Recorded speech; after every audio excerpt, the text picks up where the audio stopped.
레위기 10장 1절입니다. 아론의 아들 나답과 아비후가 각기 향로를 가져다가 여호와께서 명령하시지 아니하심 다른 불을 담아 여호와 앞에 분향하였더니 불이 여호와 앞에서 나와 그들을 삼키매 그들이 여호와 앞에서 죽은지라. 아멘. 예수님이 이 땅에 오셔서 우리 사람들을 구원하시려고 십자가에서 죽으셨습니다. 그런데 무엇으로부터 우리를 구원하시기 위해 죽으셨습니까?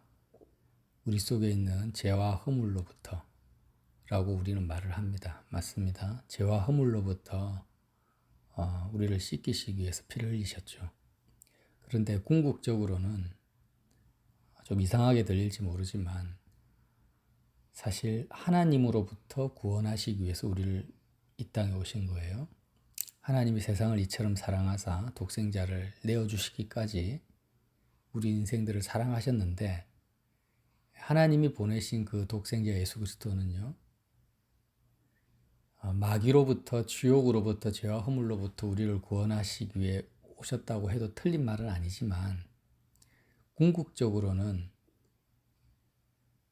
하나님으로부터 우리를 구원하시기 위한 것입니다. 왜? 하나님이 심판하시니까요. 그래서 이 복음을 정확하게 우리가 알지 못하고 또 듣기를 싫어합니다. 사람들은 듣기 싫어해요. 심판에 대해서 듣기 싫어하고 회개나 죄, 또 마지막 때의 일에 대해서 듣는 것을 두려워하고 꺼림직하게 생각하고 거북함을 느낍니다. 그리고 또 마귀는요, 끊임없이 우리로 하여금 죽음 앞에 서지 못하게 합니다.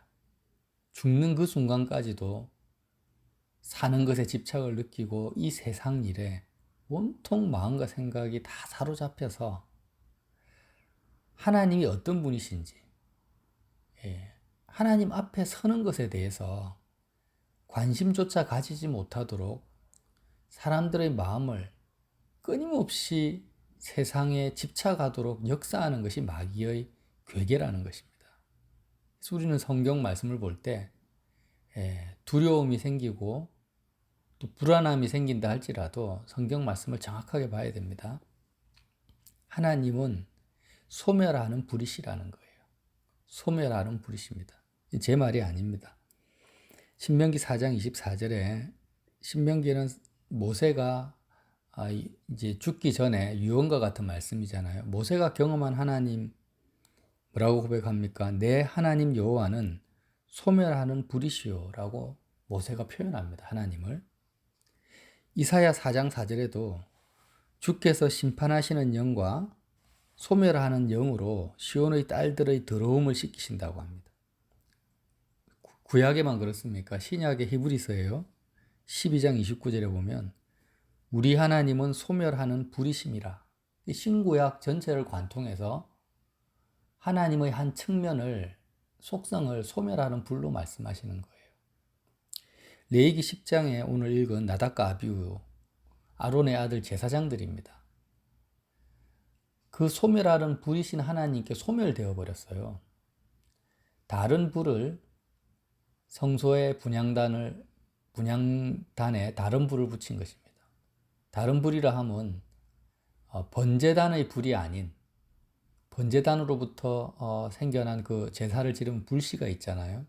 그 불씨가 아닌 다른 불을 들인 바람에 소멸되어 버렸는데 우리가 이것을 단순하게 분향단은 기도를 의미하니까 기도의 내용이 잘못되었기 때문에 잘못된 기도를 드렸기 때문에 이렇게 됐다 이렇게 설교하시는 목사님들이 계신데 아주 부분적인 해석이라고 보고 본질적인 내용이 아니라고 저는 생각합니다.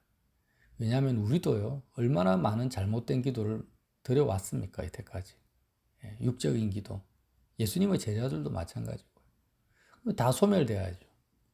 이스라엘 백성들은 산당에서 우상을 겸하여 섬기면서 하나님께 기도했습니다.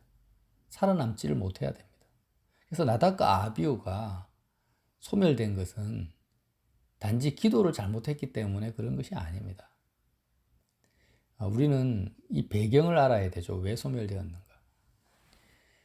레위기 9장의 바로 앞절에 어떤 일이 벌어졌냐면 모세와 아론이 회막에 들어갔는데 회막에 들어갔다가 나와서 백성에게 축복하고 나서 여호와의 영광이 온 백성에게 나타나며 불이 여호와 앞에서 나와서 제단 위에 번제물과 기름을 살라버렸습니다. 온 백성이 이를 보고 소리 지르며 엎드렸답니다. 그리고 나서 나답과 아비후가 다른 불을 가지고 성소에 들어간 거예요. 이와 유사한 사건이 신약에는 오순절 성령 강림이 교회에 임하고 나서 아나니아와 삽비라가 재산 헌금의 일부를 빼돌리고 일부만 헌금했을 때 바로 그 자리에서 즉사해버리죠. 그래서 나답과 아비후, 아나니아와 삽비라의 이 두 가지 사건이 시대가 굉장한 몇천 년의 차이가 있지만 공통점이 뭐냐면 하나님의 그 강력한 임재와 영광이 나타난 직후라는 것입니다. 그래서 오늘 10장 3절에 보면 모세가 아론에게 이르되 이는 여호와의 말씀이라 이르시기를 나는 나를 가까이 하는 자 중에서 내 거룩함을 나타내겠고 온 백성 앞에서 내 영광을 나타내리라 하셨느니라. 하나님이 가장 구약시대의 이스라엘 백성 가운데 가까이 나타났던 그 시기에 생긴 사건이고 신약시대의 성령이 가장 가까이 교회 가운데 임했을 때 나타난 사건이 아나니아와 삽비라 사건이에요. 그래서 나답과 아비후가 소멸된 이유는요. 다른 불을 분향단에 붙였기 때문이라기보다는 물론 그것이 이유인데 하나님이 가장 가까이 나타난 상태인데 그렇게 했기 때문이에요. 나중에 다윗 이후의 열왕시대에 성막 안에서 우상 숭배를 합니다. 그래도 소멸되지가 않아요. 왜? 하나님은 그때 성막을 떠나버렸기 때문에. 하나님의 속성 자체가 소멸하는 불이신데 우리가 그렇잖아요. 지금 내 바로 앞에 용광로가 펄펄 끓고 있습니다. 근데 가까이 가면 어떻게 됩니까? 당연히 타버리죠. 그 용광로가 저 멀리 있으면은 난 타지 않습니다. 그래서 예수님이 왜 이 땅에 오셨는가? 십자가에서 죽으셨는가? 모든 인생, 왕이든 거지든 뭐 아프리카 사람이든 모든 인류는요. 이렇게 소멸하는 불이신 하나님 앞에 서야 된다라는 거예요. 인간의 운명입니다. 하나님 안 믿는 사람도 어쩔 수가 없습니다. 부처도 공자도 그 누구도 결국에는 소멸하시는 불이신 하나님 앞에 서야 되는 것입니다. 이 사실을 부정해도 어쩔 수가 없는 거예요. 그러면 어떻게 될까요? 모든 죄와 허물은 다 소멸되어 버려요. 하나님 거룩하시니까, 빛이시니까 어둠은 다 소멸되어 버립니다. 이게 가장 모든 인생에 있어서 두려움이고 공포라는 것입니다. 여기서 예수님이 우리를 구원하시는 거예요. 그래서 마치 느부갓네살 왕 때 다니엘의 세 친구가 풀무불 속으로 들어갑니다. 모든 사람이 근처만 가도 다 불타버리는데 다니엘의 세 친구는 예수 그리스도와 함께 3명이 들어갔는데 4명이 손을 잡고 불 속에서 춤을 추고 기뻐하며 찬양하고 있습니다. 이것이 무엇을 상징합니까? 바로 선민들은 이렇게 소멸하는 불이신 하나님 안에서 찬양하고 그리스도와 함께 다닐 수 있는, 생존할 수 있는 사람들이 천국 백성이고 그리스도인이라는 거예요. 그래서 앞에 성막 앞에 번제단이 있잖아요. 그 번제단이 뭐냐 도대체?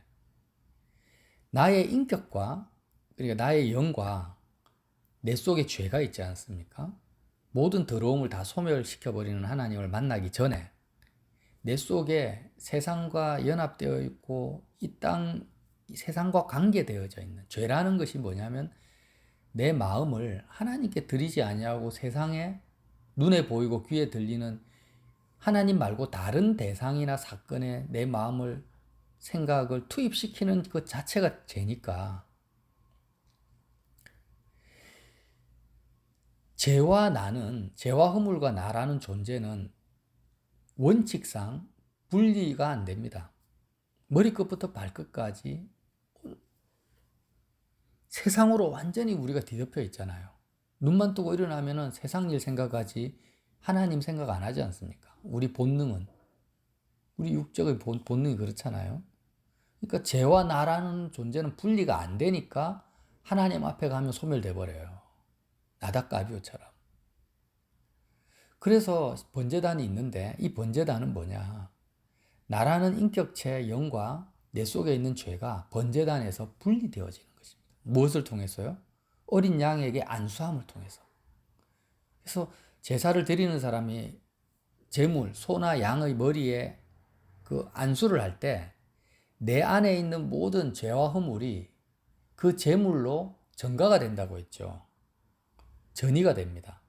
그러면 나라는 존재와 죄가 이 제물로 말미암아 분리가 되는 거예요. 분리가 되면서 뭐가 소멸됩니까? 내 죄를 전이받은 그 제물이 번제단에서 소멸되어 버리는 거예요. 그래서 제사가 연락될 때 성소에서부터 불이 나와서 번제물을 태워버렸다. 이 내용이 지금 나온 거예요. 그래서 예수님이 십자가에서 죽으셨는데 그리스도의 그 죽음이, 어린 양으로 오신 예수님의 그 죽음이 나의 죽음이다. 어떤 나가 죽은 겁니까? 세상과 연합되어져 있는, 하나님보다 세상을 더 사랑하는 나의 죄, 옛사람, 세상에 속한 내가 죽은 것이라고 믿고 고백하는 그 사람은 소멸하시는 불이신 하나님 앞에 가도 소멸이 안 된다라는 거. 왜? 그 사람의 죄와 허물을 주님이 십자가에서 담당하셨기 때문에, 소멸되셨기 때문에, 소멸시켜버렸기 때문에. 근데 나답과 아비후는 어떻게 된 거예요? 그러한 그리스도와의 연합, 자기의 죄와 허물이 소멸되어지는 과정이 없이 제사장이니까 성도로 들어가 버린 거예요. 그래서 소멸된 것입니다. 단지 기도의 내용이 잘못되었기 때문이 아니에요.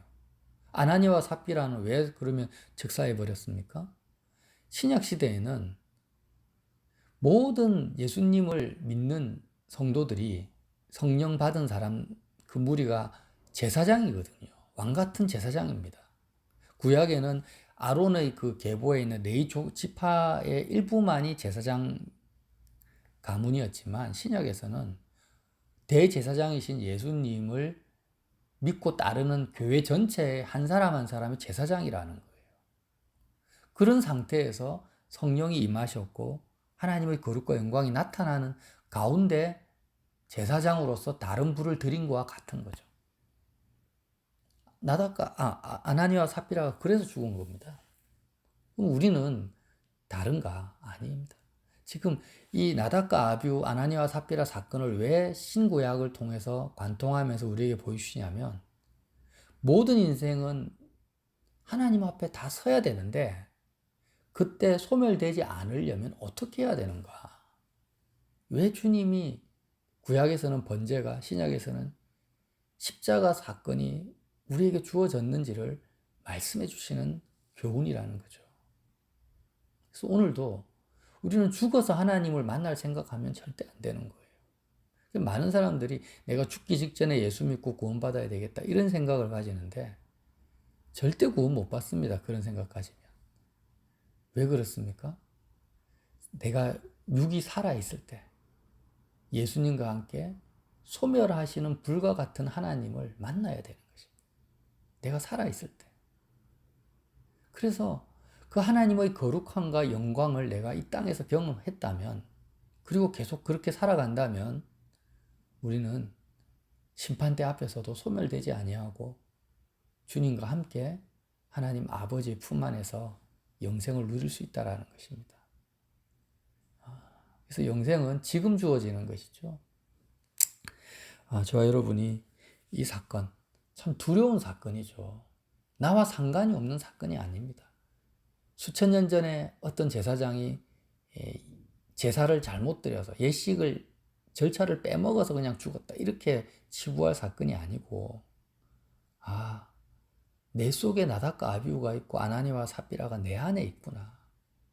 왜 십자가가 나에게 이렇게 소중할까? 십자가의 예수님을 내가 놓치고 살면 안 되는 이유가 무엇인가? 하나님 안에 들어가야 되는데, 그것이 구원인데 주님의 십자가를 통과하지 아니하면, 그러니까 결국에는 십자가를 통과한다라는 말, 그리스도와 함께 내가 십자가에서 죽었다라는 그 의미를요, 우리가 온전히 이해하지 못하고 누리지 못하고 삶에서 체감하지 못하는 사람들은 구원을 못 받는 것입니다. 구원을 못 받는 거예요. 수많은 목사님들이 이 사실을 모릅니다. 신학교에서도 잘 안 가르쳐주고 저도 잘 몰랐으니까요, 과거에. 참 슬픈 일이죠. 그래서 이 말씀을 듣거나 나누시는 분은 꼭 나답과 아비후가 왜 죽었는지, 아나니와 삽비라가 왜 죽었는지에 대해서 정말 기도하심으로 묵상해야 되는 것입니다. 십자가가 왜 나에게 보물인가, 생명인가? 모든 인생에게 반드시 필요한 구원의 그 방주가 그리스도의 십자가 예수입니다. 그 예수님과 함께 동행하시는 복된 하루 되시기를 예수님 이름으로 빌어드립니다.